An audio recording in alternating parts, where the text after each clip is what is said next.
मकर संक्रांति की पावन कथा। भारतवर्ष की पावन भूमि पर जहाँ पर्व केवल उत्सव नहीं बल्कि जीवन को दिशा देने वाले संस्कार होते हैं, वहीं आता है एक दिव्य पर्व मकर संक्रांति। वह दिन जब सूर्य देव अपनी चाल बदलते हैं और मनुष्य का भाग्य भी बदल सकता है। आज हम आपको सुनाने जा रहे हैं मकर संक्रांति की एक ऐसी कथा जिसमें धर्मराज स्वयं रुक गए और कर्मों का लेखा बदल गया। मकर संक्रांति की पावन कथा धर्म, कर्म और दया का दिव्य संगम है। प्राचीन काल की बात है। भारतवर्ष में एक शांत, हरियाली से भरे ग्राम में एक साधारण किंतु धर्मनिष्ठ ब्राह्मण दंपति निवास करते थे। ब्राह्मण का नाम था देवदत्त और उसकी पत्नी का नाम था सुलोचना। दोनों अत्यंत सरल स्वभाव के थे, किंतु वर्षों से उनके जीवन में एक ही पीड़ा थी, संतान का अभाव। देवदत्त प्रतिदिन सूर्योदय से पूर्व उठते, स्नान कर सूर्यदेव को अर्घ्य देते और वेद पाठ में लीन हो जाते। सुलोचना पूरे मन से घर गृहस्थी संभालती, व्रत उपवास करती और भगवान से पुत्र प्राप्ति की प्रार्थना करती। वर्षों बीत गए, परंतु उसकी गोद सूनी ही रही। ग्राम में मकर संक्रांति का आगमन एक वर्ष जब पौष मास का अंत निकट आया तो पूरे ग्राम में मकर संक्रांति की तैयारियां शुरू हो गई। खेतों में फसल पक चुकी थी, घरों में तिल, गुड़ और खिचड़ी बनने लगी थी। चारों ओर उल्लास का वातावरण था। ग्राम के वृद्धों ने घोषणा की, इस वर्ष की मकर संक्रांति अत्यंत विशेष है। सूर्यदेव मकर राशि में प्रवेश करेंगे। इस दिन किया गया दान, स्नान और पुण्य 100 गुना फल देता है। यह सुनकर देवदत्त और सुलोचना के हृदय में आशा की एक नई किरण लगी। गंगा स्नान और संकल्प। मकर संक्रांति के पावन दिन दोनों प्रातः ब्रह्म मुहूर्त में उठे और समीप बहने वाली पवित्र नदी में स्नान के लिए गए। ठंडी जलधारा में स्नान करते हुए देवदत्त ने हाथ जोड़कर प्रार्थना की, हे सूर्यदेव, यदि मेरे कर्मों में कोई दोष है तो मुझे क्षमा करें। यदि इस जन्म में संतान का सुख मेरे भाग्य में नहीं है तो मुझे इतना समर्थ दें कि मैं दीन दुखियों की सेवा कर सकूं। सुलोचना की आंखों से आंसू बहने लगे। उन्होंने भी मन ही मन संकल्प लिया, आज के दिन मैं किसी भूखे को खाली हाथ नहीं जाने दूंगी। दान का अद्भुत संयोग। स्नान के बाद दोनों दान पुण्यों में लग गए।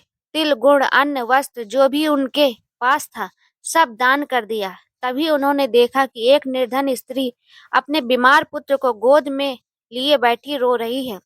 बालक का शरीर तप रहा था, सांसें उखड़ रही थीं। सुलोचना के हृदय द्रवित हो उठा। उन्होंने उस बालक को अपनी गोद में लिया, उसे गर्म खिचड़ी खिलाई और माथे पर हाथ फेरते हुए बोली, बेटा डर मत,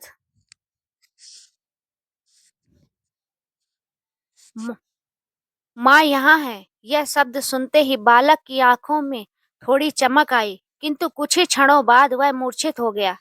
धर्मराज का आगमन। उसी क्षण आकाश में एक विचित्र कंपन हुआ। काल चक्र घूमने लगा। आदर्श रूप में धर्मराज यमदेव वहां उपस्थित थे। वे बालक के प्राण लेने आए थे, क्योंकि उसके पूर्व जन्म के कर्म पूर्ण हो चुके थे। परंतु जब धर्मराज ने देखा कि मकर संक्रांति के पावन दिन एक निसंतान स्त्री उस बालक को माँ की तरह स्नेह दे रही है, तो उसका जीवन बचाने का प्रयास कर रही है, तो वे ठिठक गए। धर्मराज ने अपने दूतों से कहा, इस स्त्री का कर्म अत्यंत शुद्ध है। इसने अपने दुख को भूलकर दूसरे के पुत्र में अपना पुत्र देखा है। सूर्यदेव का हस्तक्षेप। उसी समय सूर्यदेव का तेज आकाश में फैल गया। सूर्यदेव स्वयं प्रकट हुए और धर्मराज से बोले, हे धर्मराज, आज मकर संक्रांति है।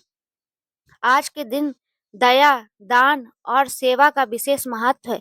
यदि कोई नियम टूटता है तो वह आज के दिन करुणा के लिए ही। धर्मराज ने सूर्यदेव को प्रणाम किया और वे बोले, यदि आप आज्ञा दें तो इस बालक को कुछ समय का जीवन और दिया जा सकता है। कर्म का परिवर्तन। धर्मराज ने अपने लेखे जोखे खोले।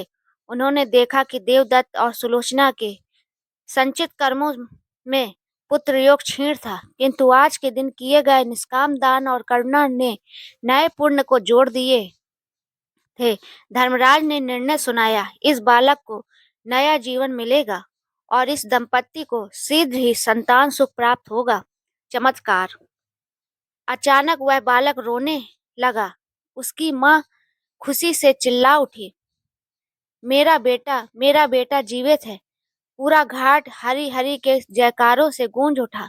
सुलोचना की आंखों से आंसू बह रहे थे, परंतु इस बार वे आंसू दुख के नहीं, आनंद के थे। समय का प्रवाह। कुछ महीनों बाद सुलोचना गर्भवती हुई। पूरे गांव में आनंद फैल गया। नियत समय पर उसके घर एक सुंदर तेजस्वी पुत्र ने जन्म लिया। देवदत्त ने उसका नाम रखा सूर्यांश। मकर संक्रांति का संदेश। समय बीतता गया। सूर्यांश बड़ा होकर विद्वान, दयालु और धर्मपरायण बना। देवदत्त और सुलोचना ने उसे सिखाया, बेटा याद रखना, मकर संक्रांति केवल पर्व नहीं, यह कर्म से भाग्य बदलने का दिन है। कथा का सार। इस कथा से हमें यह शिक्षा मिलती है कि मकर संक्रांति पर किया गया दान निष्फल नहीं जाता। दया और करुणा सबसे बड़ा धर्म है। निष्काम सेवा से भाग्य भी बदल सकता है। संतान केवल जन्म से नहीं, भाव से भी मिलती है। दोस्तों, अगर आपको यह कहानी पसंद आई हो और जानकारी ज्ञानवर्धक लगी हो तो please like, subscribe my channel. धन्यवाद।